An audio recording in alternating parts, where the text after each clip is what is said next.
결혼 3일째 아침, 한도현은 자신의 옆에서 새근새근 잠들어 있는 아내 강미래를 보며 이 모든 것이 꿈이 아닐까 생각했다. 창문으로 쏟아져 들어오는 아침 햇살이 그녀의 긴 속눈썹 위로 부서졌고, 희미한 미소를 머금은 앵두 같은 입술은 그 어떤 보석보다도 아름답게 빛나고 있었다.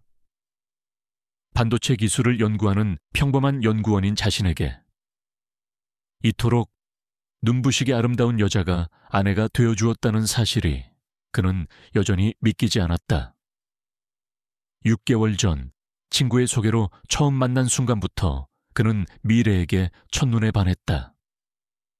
그녀의 아름다운 외모뿐만 아니라 차분하고 지적인 말투, 그리고 어딘지 모르게 슬픔을 머금은 듯한 신비로운 분위기는 도연의 마음을 송두리째 사로잡기에 충분했다. 미래는 자신을 중국 연변의 보육원에서 자란 고아라고 소개했다. 부모님에 대한 기억도 가족 사진 한 장도 없었지만 그녀는 결코 자신의 불행한 과거를 드러내거나 동정을 구하지 않았다. 오히려 언제나 밝고 긍정적인 모습으로 자신의 삶을 꿋꿋하게 개척해 나가는 강인한 여자였다. 도연은 그런 그녀의 모습에 더욱더 깊이 빠져들었고, 그녀의 아픔을 보듬어주고 평생을 함께할 든든한 버팀목이 되어주리라 다짐했다. 두 사람의 신혼생활은 달콤했다. 미래는 완벽한 아내였다. 그녀는 매일 아침 정성껏 아침 식사를 준비했고, 집안은 언제나 그녀의 손길로 깔끔하고 아늑하게 정돈되어 있었다. 그녀는 도연의 이야기에 귀를 기울였고, 그의 작은 농담에도 언제나 환하게 웃어주었다. 도연은 미래와 함께하는 모든 순간이 행복했고, 마치 세상의 모든 것을 다 가진 듯한 기분에 휩싸였다. 어느 주말 오후, 두 사람은 함께 장을 보고 집으로 돌아오던 길이었다. 아파트 입구에서 한 할머니가 찢어진 장바구니 때문에 바닥에 쏟아진 과일들을 힘겹게 줍고 있는 것을 발견했다. 대부분의 사람들은 그저 무심코 지나쳐갔지만 도연은 망설임 없이 할머니에게 달려가 함께 과일을 주워 담았다. 어르신, 괜찮으세요? 제가 댁까지 들어다 드릴게요. 도연은 할머니의 무거운 장바구니를 대신 들어주며 그녀의 집 앞까지 안전하게 모셔다 드렸다. 할머니는 몇 번이고 고맙다는 인사를 전했고, 도연은 그저 당연한 일을 했을 뿐이라며 손을 내저었다. 미래는 조금 떨어진 곳에서 그런 남편의 모습을 따뜻하고도 복잡한 눈빛으로 바라보고 있었다. 그녀의 눈빛에는 남편의 선량함에 대한 감동과 함께 어떤 알 수 없는 슬픔 같은 것이 스쳐 지나가는 듯 했지만 그것은 아주 짧은 순간이었다. 그녀는 이내 평소의 다정한 미소를 되찾고 도연에게 다가왔다. 하지만 이 완벽해 보이는 행복 속에서도 아주 가끔 지원은 미래에게서 어떤 설명할 수 없는 위화감을 느끼곤 했다. 그녀는 자신의 과거에 대해 이야기하는 것을 극도로 꺼렸고, 도연이 어린 시절 이야기를 물을 때면 언제나 기억이 잘 나지 않아요라며 화제를 돌리기 일쑤였다. 그녀의 물건 속에서는 단 한 장의 옛 사진도 찾아볼 수 없었고, 그녀의 과거는 마치 백지처럼 깨끗해서 오히려 비현실적으로 느껴졌다.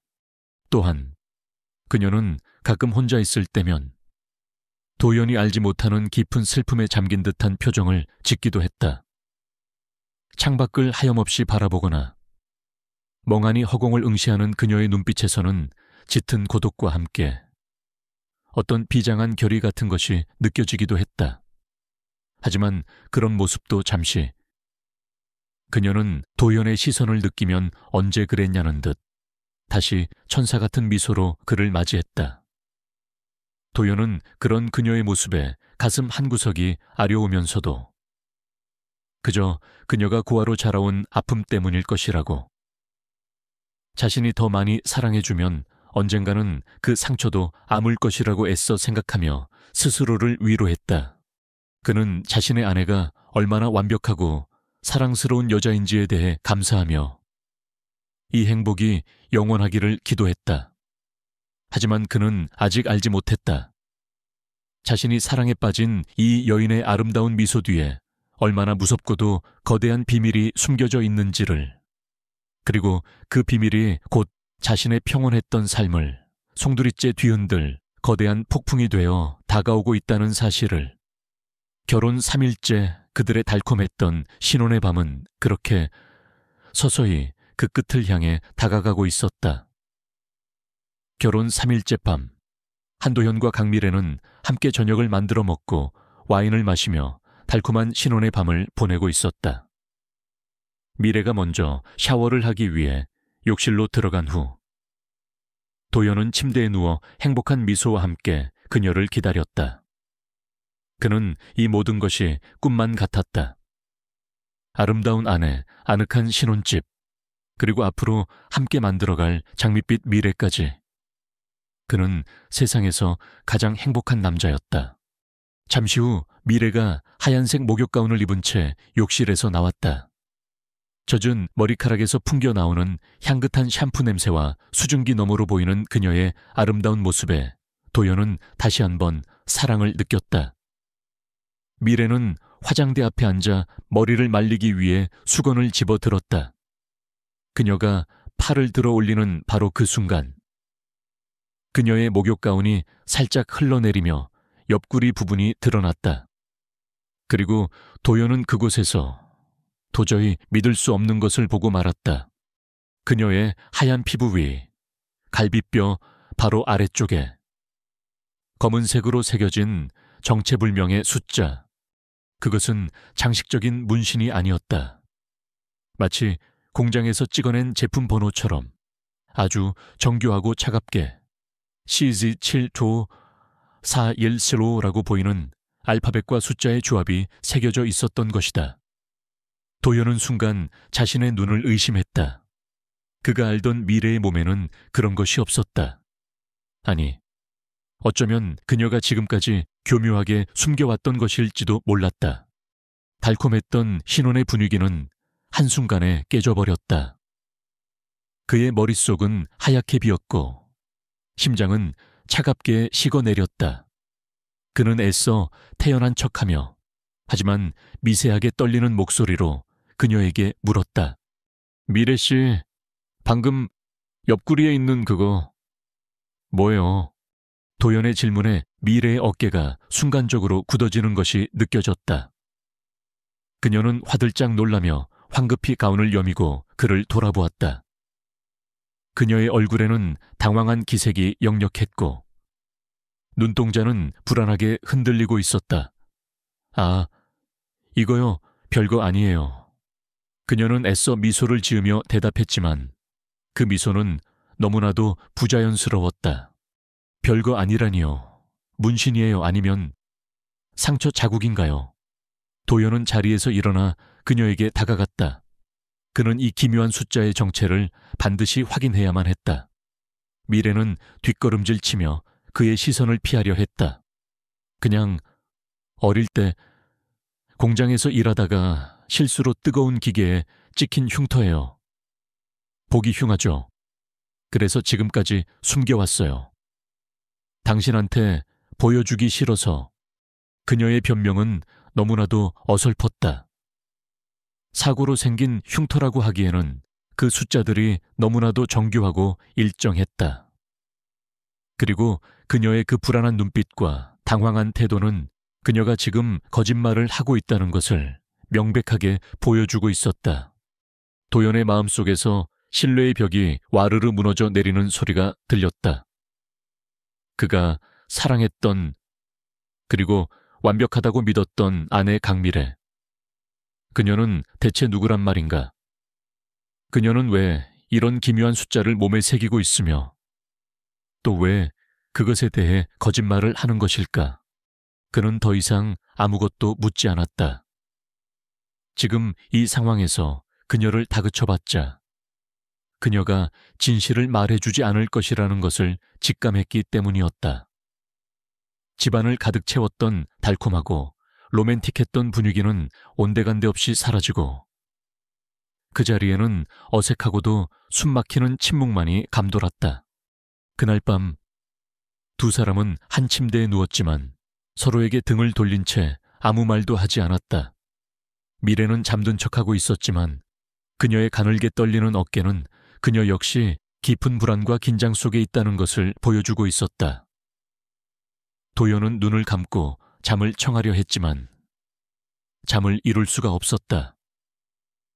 그의 머릿속은 온통 그녀의 옆구리에 새겨져 있던 그 기묘한 숫자와 그녀의 거짓말로 가득 차 있었다.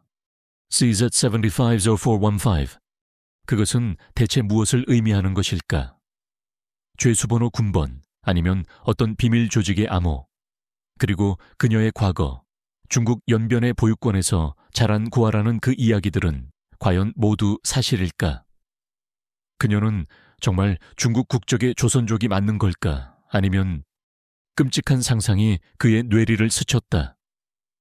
그는 고개를 저으며 그 생각을 떨쳐내려 했지만 한번 피어오른 의심의 씨앗은 걷잡을 수 없이 자라나 그의 모든 이성과 감정을 마비시키고 있었다. 그는 깨달았다. 이제 더 이상 과거처럼 아내를 순수하게 사랑하고 믿을 수 없다는 것을. 그리고 이 결혼 생활이 자신이 생각했던 것만큼 행복하고 평온하지만은 않으리라는 것을. 결혼 3일째 밤, 한도연의 완벽했던 세상은 그렇게 아내의 옆구리에 새겨진 수상한 숫자 하나로 인해 산산조각 나기 시작했다. 그는 이제 자신이 사랑하는 아내의 모든 것을, 그녀의 국적부터 시작해서 그녀의 존재 자체를 다시 의심하기 시작해야만 했다. 그리고 그 의심의 끝에 어떤 무서운 진실이 기다리고 있을지 그는 감히 상상조차 할 수 없었다. 그의 길고도 외로운 진실 찾기 여정은 그렇게 달콤했던 신혼의 밤, 바로 그 자신의 침실에서 시작되고 있었다. 아내 강미래의 옆구리에 새겨진 기묘한 숫자. 그날 이후 한도연의 머릿속은 온통 의심과 혼란으로 가득 찼다. 그는 아내 앞에서는 애써 태연한 척했지만 그녀가 잠들거나 자리를 비운 사이 그는 마치 탐정이라도 된 것처럼 그녀의 진짜 정체를 밝히기 위한 비밀스러운 조사를 시작했다. 그는 평범한 연구원이었지만 한번 파고들기 시작하면 끝을 보고야만 하는 집요한 성격의 소유자였다. 가장 먼저 그는 미래가 말했던 그녀의 과거, 즉 중국 연변의 보육권 출신 고아라는 배경에 대해 파고들었다. 그는 인터넷을 통해 중국의 보육권 시스템에 대해 조사하고 국제기관을 통해 그녀가 언급했던 지역의 고아 명단을 확인하려 애썼다. 하지만 그녀의 이름, 강미래는 그 어디에도 존재하지 않았다. 마치 처음부터 세상에 없었던 사람처럼. 그녀의 과거는 완벽한 백지 상태였다. 다음으로 그는 그녀의 옆구리에 새겨져 있던 CZ75 헐리시킬리디오라는 숫자의 의미를 추적하기 시작했다. 그는 군사무기 관련 데이터베이스부터 시작해서 전 세계의 제품 일련 번호, 심지어는 각종 범죄 조직의 암호 체계까지 샅샅이 뒤졌다.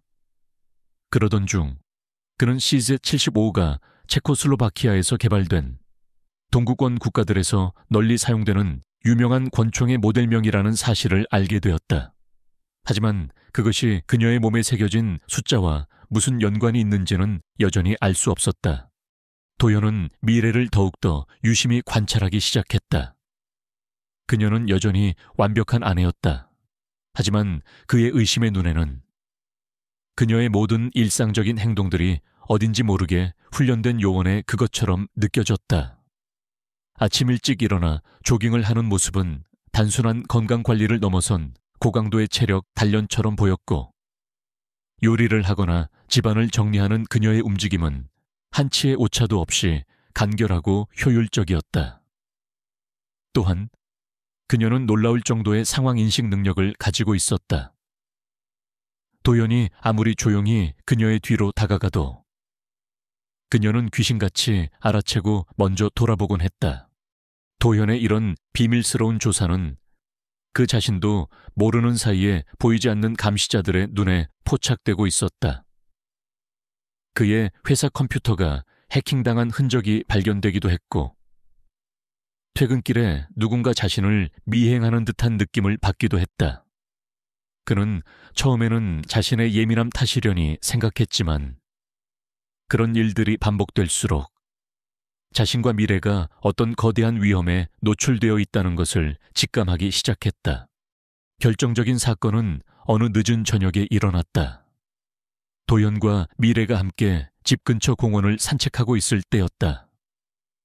갑자기 검은색 옷을 입은 두 명의 남자가 그들의 앞을 가로막았다. 그들의 눈빛은 차가웠고 분위기는 험악했다. 한도연 씨, 우리랑 잠시 얘기 좀 합시다. 모르는 편이 약일 때도 있는 법이죠. 한 남자가 낮은 목소리로 위협하듯 말했다.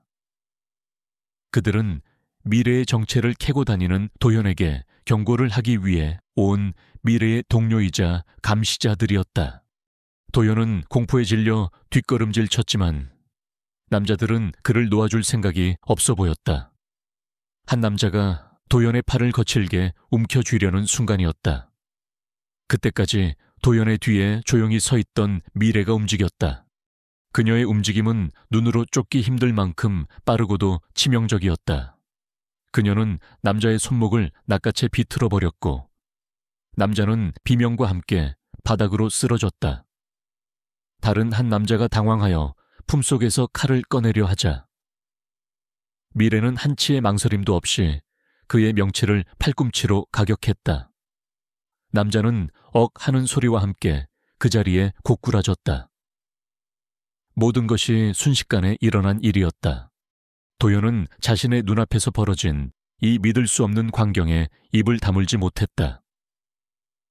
방금 전까지 자신의 사랑스러운 아내였던 강미래가 마치 잘 훈련된 특수요원처럼 건장한 남자 두 명을 순식간에 제압해버린 것이었다. 그녀의 눈빛은 더 이상 다정하고 따뜻하지 않았다. 그 안에는 오직 적을 마주한 자의 냉혹하고도 살기등등한 빛만이 번뜩이고 있었다. 쓰러진 남자들은 황급히 몸을 일으켜 어둠 속으로 사라졌다. 그들은 미래가 자신들의 통제를 벗어나 남편을 보호하리라고는 전혀 예상하지 못했던 것이다. 공원에는 다시 정적이 흘렀다. 도연은 여전히 충격과 공포 속에서 아무 말도 하지 못하고 완전히 다른 사람처럼 느껴지는 아내를 바라보고만 있었다. 미래는 거친 숨을 몰아쉬며 자신의 정체가 탄로 났다는 절망감과 함께 도연을 바라보는 복잡한 눈빛을 감추지 못했다. 그녀의 완벽했던 위장은 그렇게 그녀 자신의 손에 의해 산산조각 나버린 것이었다. 두 사람은 아무 말 없이 집으로 돌아왔다. 집안의 공기는 그 어느 때보다 무겁고 차가웠다. 도연은 이제 더 이상 아내에게 그녀의 정체를 묻지 않았다. 물어볼 필요도 없었다. 그는 이미 알고 있었으니까. 자신이 결혼한 여자는 평범한 고아가 아니라는 것을, 그리고 자신의 결혼 생활이 이제 돌이킬 수 없는 위험 속으로 빠져들었다는 것을. 그는 소파에 앉아 자신을 마주보고 서 있는 아내를 바라보았다. 그녀는 여전히 세상에서 가장 아름다운 여자였지만 이제 그녀의 아름다움은 그에게 사랑의 설렘이 아닌 죽음의 공포를 느끼게 했다. 그는 물었다. 자신의 인생을 송두리째 뒤흔들 그 마지막 질문을. 당신 대체 누구야? 당신 대체 누구야? 한도현의 목소리는 미세하게 떨리고 있었다. 눈앞의 아내 강미래는 더 이상 그가 알던 사랑스럽고 연약한 여인이 아니었다. 그녀는 방금 전 숙련된 암살자처럼 건장한 남자 둘을 순식간에 제압해버린 정체를 알 수 없는 위험한 존재였다. 집안의 공기는 그 어느 때보다 차갑고 무겁게 가라앉아 있었다. 미래는 한참 동안 말이 없었다. 그녀는 자신의 정체가 탄로 났다는 절망감과 함께 남편 도연을 바라보는 복잡한 감정의 소용돌이 속에서 괴로워하는 듯했다. 그녀는 마침내 무거운 입을 열었다. 그녀의 목소리는 낮고 차분했지만 그 안에는 깊은 슬픔이 배어 있었다. 미안해요, 도연 씨. 당신을 속일 생각은 아니었어요. 하지만 말할 수 없었어요. 그녀는 도연을 소파에 앉히고 그의 맞은편에 조심스럽게 앉았다. 그리고는 미리 준비라도 해놓은 듯 거짓과 진실을 교묘하게 섞어 만든 자신의 과거 이야기를 털어놓기 시작했다. 나는 당신이 알고 있는 것처럼 평범한 고아가 아니에요. 어릴 적 나는 중국의 한 비밀 정보기관에 의해 발탁되어 아주 오랫동안 혹독한 훈련을 받았어요. 암살, 격투, 그리고 온갖 종류의 첩보 기술까지. 내 옆구리에 있던 그 숫자는 바로 나의 요원 번호였어요. 그녀는 자신의 과거가 마치 한 편의 영화였다는 듯 담담하게 이야기했다. 나는 그곳에서 인간이 아닌 오직 임무를 수행하는 기계로 길러졌어요. 하지만 나는 그런 삶을 더 이상 원하지 않았어요. 평범한 사람처럼 사랑하고 사랑받고 행복한 가정을 꾸리는 것. 그게 내 유일한 꿈이었어요. 그래서 모든 것을 버리고 그곳을 탈출했어요. 그리고 당신을 만난 거고요. 그녀는 눈물을 글썽이며 도연의 손을 잡았다. 오늘 나타났던 그 남자들은 바로 그 조직의 사람들이에요. 나를 다시 데려가기 위해 찾아온 거죠. 도연 씨, 제발 나를 믿어주세요. 내가 당신을 사랑하는 마음만큼은 진심이에요. 나는 이제 과거의 그림자에서 벗어나 당신과 함께 평범한 아내로 살아가고 싶을 뿐이에요. 그녀의 이야기는 너무나도 충격적이었지만 동시에 그녀가 보여주었던 놀라운 격투 실력을 설명해 주기에 충분했다. 도연은 혼란스러웠다. 그녀의 말을 어디까지 믿어야 할지, 그리고 앞으로 이 위험한 아내와 어떻게 살아가야 할지 알 수 없었다. 하지만 그녀의 눈물, 어린 호소와 진심이 담긴 눈빛을 보니 차마 그녀를 뿌리칠 수가 없었다.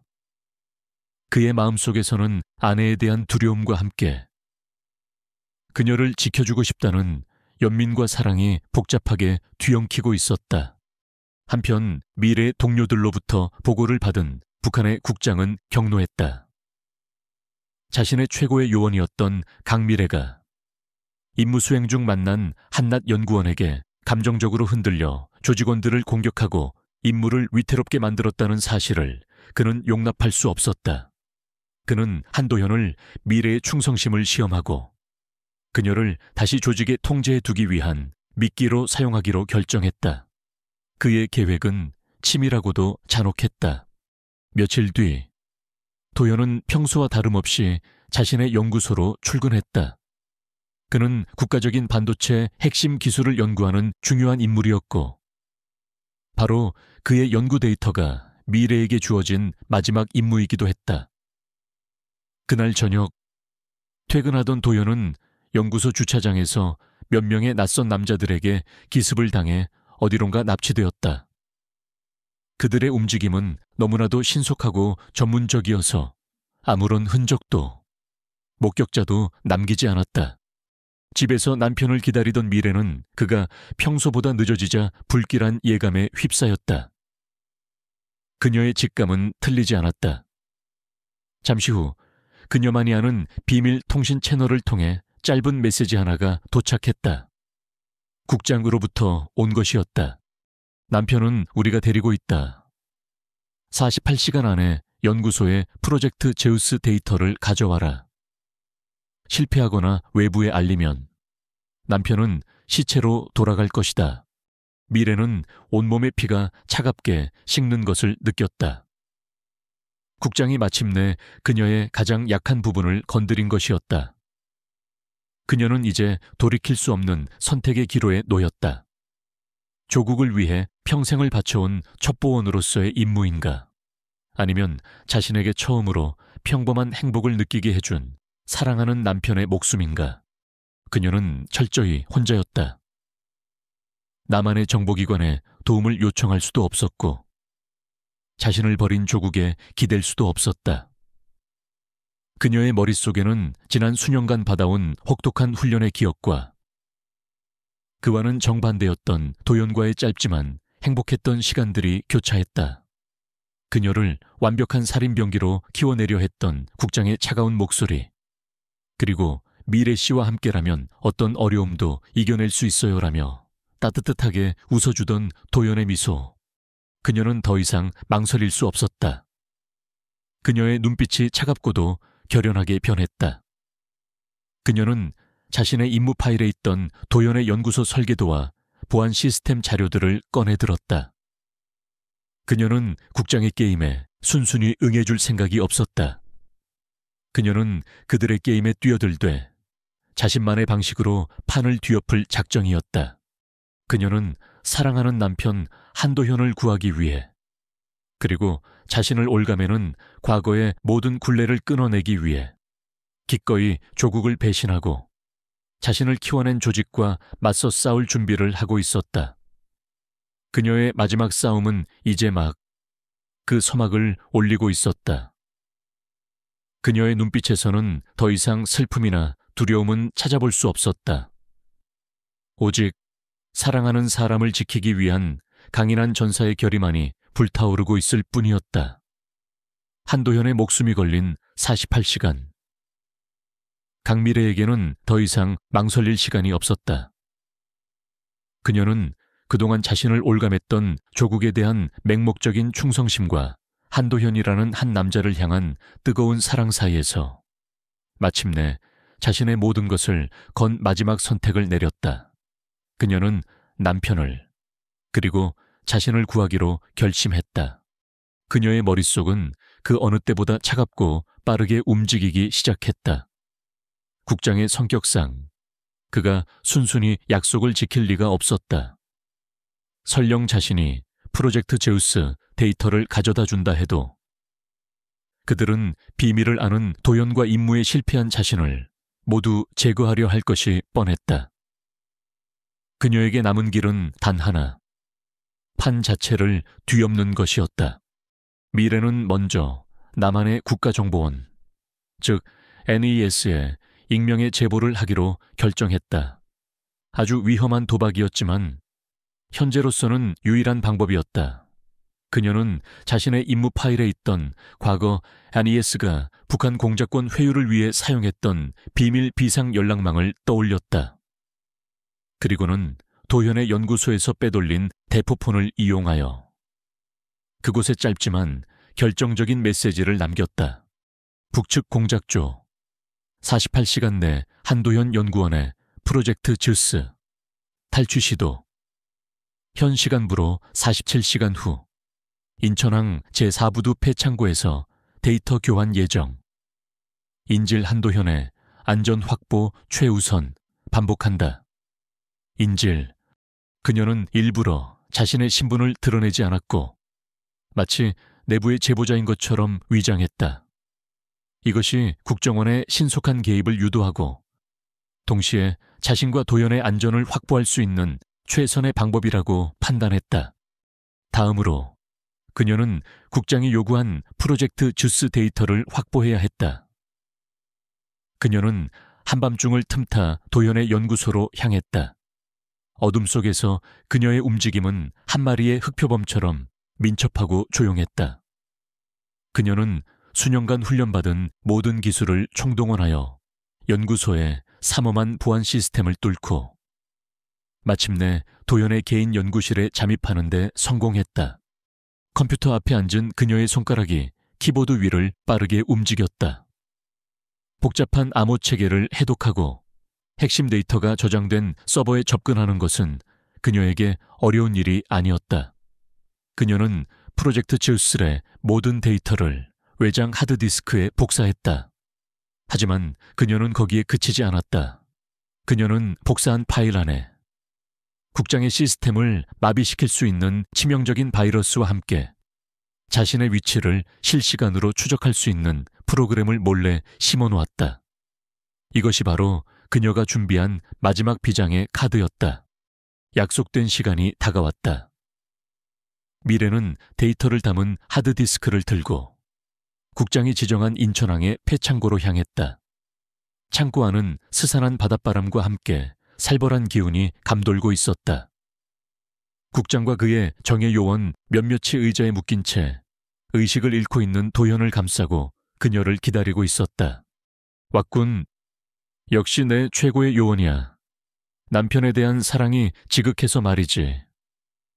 국장은 비열한 미소를 지으며 그녀를 맞이했다. 데이터는 가져왔겠지. 순순히 넘기면. 내 남편의 목숨만은 살려주겠다.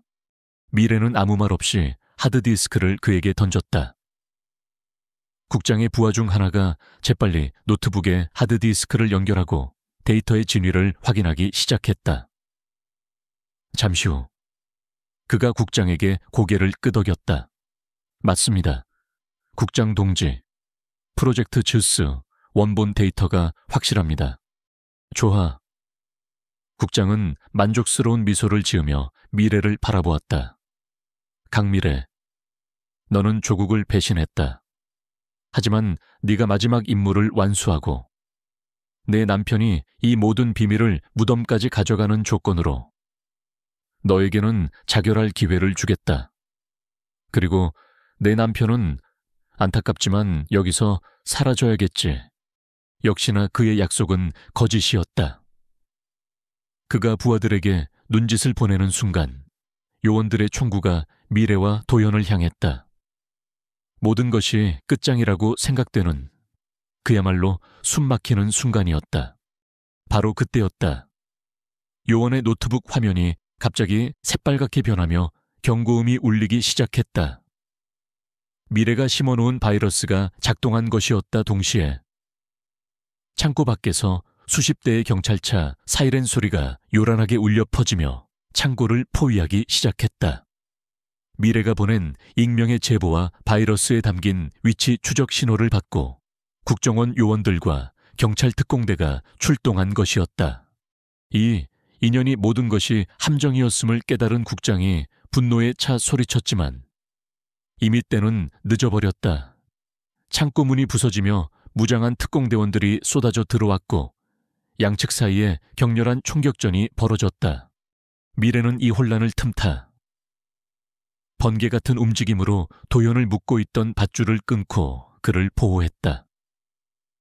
그녀는 주변에 있던 수의 파이프를 집어들고 자신들을 향해 총을 쏘는 옛 동료들을 향해 몸을 날렸다. 그녀의 움직임은 더 이상 조국을 위한 살인 병기의 그것이 아니었다. 그것은 사랑하는 사람을 지키기 위한 한 여자의 처절하고도 필사적인 몸부림이었다. 그녀는 도연을 데리고 필사적으로 퇴로를 확보하려 애썼다. 그러던 중 국장과 정면으로 마주치게 되었다. 반역자년 내년은 조국과 나를 모두 배신했다. 국장이 분노에 차 소리치며 그녀에게 총을 겨누었다. 배신한 건 당신이야. 당신은 조국에 대한 내 충성심을, 그리고 한 남자에 대한 내 사랑을 당신의 더러운 욕망을 위한 도구로 이용했을 뿐이야. 미래 역시 지지 않고 소리쳤다. 두 사람의 총구가 서로를 겨누는 일촉즉발의 상황. 하지만 국장이 방가쇠를 당기기 직전 그의 등 뒤에서 나타난 국정원 요원 박요원의 총구가 먼저 불을 뿜었다. 국장은 비명과 함께 바닥으로 쓰러졌고 그의 길고도 추악했던 악행은 그렇게 막을 내렸다.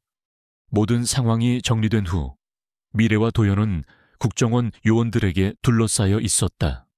그들의 눈앞에는 더 이상 적이 없었지만 동시에 그들을 기다리고 있는 미래 또한 한치 앞을 내다볼 수 없는 불확실성으로 가득 차 있었다. 미래는 조국을 배신했고 이제는 나만의 정보기관에 자신의 모든 것을 맡겨야 하는 신세가 되었다. 하지만 그녀는 후회하지 않았다. 그녀는 자신의 모든 것을 걸고 사랑하는 남편의 목숨을 구해냈으니까. 그녀는 지친 몸을 이끌고 도연의 품에 안겼다. 두 사람은 서로를 부둥켜 안고 길고도 험난했던 악몽이 끝났음을, 그리고 새로운 현실이 시작되었음을 실감하고 있었다. 폐창고에서의 총격전이 끝나고 강미래와 한도현은 곧바로 국가정보원, 즉 NIS의 안전가옥으로 이송되었다. 두 사람은 우선 개별적으로 조사를 받아야 했다. 도연은 피해자이자 중요 참고인으로서 자신이 겪었던 모든 일들을 상세하게 진술했다. 아내의 옆구리에 새겨진 기묘한 숫자에서부터 시작된 의심, 그녀의 정체를 밝히기 위한 비밀스러운 조사, 그리고 정체불명의 괴한들에게 납치되어 목숨을 위협받았던 순간까지.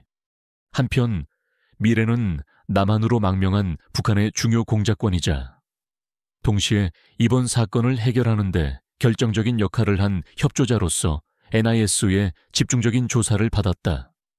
처음에는 경계심을 늦추지 않았던 그녀였지만 자신들을 담당하는 박 의원의 진심 어린 태도와 도연의 안전을 보장해주겠다는 약속에 마침내 모든 것을 털어놓기로 결심했다. 그녀는 자신이 어떻게 북한의 정찰총국에 의해 어린 시절부터 살인병기로 길러졌는지, 그리고 어떤 혹독한 훈련을 받았는지에 대해 담담하게 이야기했다. 그녀의 임무는 남한의 핵심 반도체 기술인 프로젝트 즈우스를 탈취하는 것이었고, 그 임무를 위해 연구 책임자인 한도현에게 의도적으로 접근하여 결혼까지 하게 되었다는 충격적인 사실도 고백했다. 처음에는 모든 것이 임무였습니다. 한도현이라는 남자를 유혹하고 그의 아내가 되어 그의 신뢰를 얻은 뒤 핵심 기술을 빼내는 것. 그것이 저에게 주어진 유일한 목표였습니다. 미래의 목소리는 담담했지만 그 안에는 깊은 슬픔과 회한이 담겨 있었다. 하지만 모든 것이 계획대로 되지는 않았습니다. 그의 순수함, 그의 따뜻함, 그리고 나를 진심으로 사랑해주는 그의 눈빛 속에서 나는 지난 수십 년간 잊고 지냈던 인간의 감정을 느끼기 시작했습니다. 나는 임무의 대상이었던 그를 진심으로 사랑하게 되어버린 겁니다. 그녀는 국장의 배신과 자신을 이용해 도연을 제거하려 했던 음모, 그리고 결국 자신이 조국을 배신하고 사랑하는 남편을 구하기로 결심했던 마지막 순간까지 모든 것을 털어놓았다. 그녀의 고백은 한편의 비극적인 영화와도 같았고, 조사를 진행하던 박 요원과 다른 요원들마저도 숙연해질 수밖에 없었다. 며칠 뒤 NIS는 미래의 진술과 그녀가 제공한 정보를 바탕으로 남한 내에 암약하고 있던 국장의 공작조를 대부분 소탕하는 데 성공했다. 국장은 그날의 총격전에서 사망한 것으로 최종 확인되었고, 그의 죽음과 함께 프로젝트 제우스를 둘러싼 북한의 음모는 일단락되었다. 모든 조사가 끝난 후 미래는 안전가옥에서 도연과 다시 마주할 수 있었다. 며칠 만에 다시 만난 두 사람 사이에는 어색하고도 무거운 침묵이 흘렀다. 도연은 이미 NIS로부터 미래에 대한 모든 진실을 전해 들은 상태였다. 그녀가 북한의 첩보원이었으며 자신에게 의도적으로 접근했다는 사실까지도. 미안해요, 도연 씨. 내가 당신을 속였어요. 미래가 먼저 힘겹게 입을 열었다. 도연은 아무 말 없이 그녀를 바라보다가 이내 자리에서 일어나 그녀를 따뜻하게 안아주었다. 그의 품에 안긴 미래는 참았던 눈물을 터뜨렸다. 괜찮아. 이제 다 괜찮아. 미래야. 도연의 목소리는 따뜻하고 부드러웠다. 그의 마음속에는 아내에 대한 원망이나 배신감 대신 그녀가 겪어야 했던 끔찍한 과거에 대한 깊은 연민과 그럼에도 불구하고 자신을 선택해준 그녀에 대한 고마움만이 남아있었다. 당신이 나를 속인 것은 사실이야. 하지만 당신이 마지막 순간에 당신의 모든 것을 걸고 나를 구해준 것 또한 사실이야. 나는 당신의 그 마지막 선택을 믿어. 당신이 나를 사랑한다는 그 마음. 나는 그걸 믿는다고. 두 사람은 한참 동안 서로를 부둥켜 안고 지난 시간의 아픔과 상처를 서로의 온기로 위로했다. 그들의 사랑은 죽음의 문턱에서 더욱더 단단하고 견고해져 있었다. 며칠 뒤 박요원이 그들을 찾아와 앞으로의 거취에 대해 설명해 주었다. 미래는 북한을 배신하고 남한의 중요한 정보를 제공한 공로를 인정받아 망명자로서 새로운 삶을 시작할 수 있는 기회를 얻게 되었다. 물론 그녀와 도연은 당분간 NES의 보호와 감시 아래 살아가야 했고 과거의 모든 신분을 버리고 새로운 이름으로 살아가야 했다. 그것은 완벽한 자유는 아니었지만 두 사람이 함께할 수 있는 유일한 길이었다. 두 사람은 모든 것을 버리고 새로운 시작을 선택했다. 그들이 함께 살았던 신혼집 도연의 연구소, 그리고 그들이 알던 모든 사람들, 그 모든 것들과 작별을 구하고 그들은 NIS가 마련해준 작은 시골 마을의 집으로 향했다. 그곳에서의 삶은 예전처럼 화려하지는 않았지만 그 어떤 때보다도 평화롭고 행복했다. 그들은 더 이상 서로에게 어떤 비밀도 거짓도 없었다. 그들은 서로의 가장 깊은 상처를 보듬어 안으며 진정한 의미의 부부가 되어가고 있었다. 물론 과거의 그림자가 완전히 사라진 것은 아니었다. 그들은 여전히 보이지 않는 감시 속에서 살아가야 했고 미래의 마음속에는 조국을 배신했다는 죄책감이, 그리고 도연의 마음속에는 아내의 과거에 대한 아픔이 남아 있었다. 하지만 그들은 서로를 의지하며 그 모든 것을 이겨낼 준비가 되어 있었다. 그들에게는 이제 사랑이라는 세상에서 가장 강력한 무기가 있었으니까 그들의 새로운 평화는 비록 이처럼 위태롭고도 불안했지만 동시에 그 어떤 것보다도 소중하고 값진 것이었다. 그로부터 5년이라는 세월이 흘렀다. 강산도 변한다는 시간 속에서 한때는 서로의 목숨을 걸고 싸워야 했던 두 남녀의 삶에도 많은 변화가 찾아왔다. 한도현과 강미래는 이제 김민준과 오수연이라는 새로운 이름으로 아무도 그들의 과거를 알지 못하는 조용한 남쪽의 해안가 마을에서 평범한 일상을 살아가고 있었다. 김민준, 한도현은 더 이상 국가의 핵심 기술을 연구하는 연구원이 아니었다. 그는 동네의 작은 고등학교에서 아이들에게 과학을 가르치는 평범한 교사가 되어 있었다. 그는 예전처럼 많은 돈을 벌거나 사회적인 명성을 얻지는 못했지만 아이들의 초롱초롱한 눈망울 속에서 새로운 보람과 행복을 느끼며 하루하루를 살아가고 있었다. 오수연, 강미래 역시 더 이상 과거의 날카로운 첩보원이 아니었다. 그녀는 마을 어귀에서 작은 꽃집을 운영하며 매일 아침 향기로운 꽃들과 함께 새로운 하루를 맞이했다. 그녀의 손은 더 이상 사람을 해치는 무기가 아닌 아름다운 꽃다발을 만드는 부드러운 손길로 채워져 있었다. 그녀는 가끔 동네 여성들을 위해 무료로 호신술을 가르쳐 주기도 했다. 과거 자신을 올감했던 기술들이 이제는 다른 사람들을 보호하는 데 쓰일 수 있다는 사실에 그녀는 작은 기쁨을 느꼈다.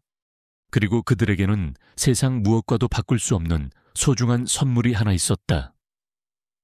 바로 3살배기 아들 하늘이었다. 하늘이는 두 사람의 사랑의 결실이었고 그들의 아픈 과거를 치유하고 새로운 미래를 열어준 희망의 상징과도 같았다. 아이의 해맑은 웃음소리는 집안을 가득 채웠고 두 사람은 아이를 키우는 소소한 일상 속에서 진정한 행복이 무엇인지를 깨달아가고 있었다. 물론 과거의 상처가 완전히 사라진 것은 아니었다. 수연 미래의 옆구리에는 여전히 그 기묘한 숫자가 희미한 흉터로 남아있었고 그녀는 가끔 악몽을 꾸며 지난날의 끔찍했던 기억에 시달리기도 했다. 하지만 그럴 때마다 그녀의 곁에는 언제나 남편 민준, 도연이 함께 있었다. 그는 아무 말 없이 아내를 따뜻하게 안아주었고 그의 품 안에서 그녀는 다시 평온을 되찾곤 했다. 그들에게 과거의 상처는 더 이상 아픔이 아니라 서로의 사랑을 더욱더 단단하게 만들어주는 공유된 역사일 뿐이었다. 어느 날 NIS의 박요원으로부터 마지막 연락이 왔다. 그동안 그들을 괴롭혔던 북한의 공작 조직이 완전히 와해되었으며 이제 두 사람은 더 이상 NES의 감시를 받지 않아도 된다는 진정한 의미의 자유를 알리는 소식이었다.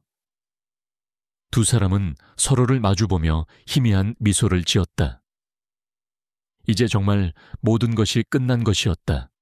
며칠 뒤, 주말 오후였다. 세 식구는 집 앞 작은 마당에서 함께 꽃을 심고 있었다. 하늘이는 작은 모종삽으로 흙장난을 치느라 여념이 없었고 민준 도연은 그런 아들의 모습을 흐뭇하게 바라보며 아내의 어깨를 감싸 안았다. 수연아, 당신 지금 행복해. 민준의 조심스러운 물음에 수연 미래은 환한 미소로 대답했다. 네, 지금껏 살아오면서 단 한 번도 느껴보지 못했던 그런 평범하고도 완벽한 행복이에요. 당신과 하늘이가 내 곁에 있으니까.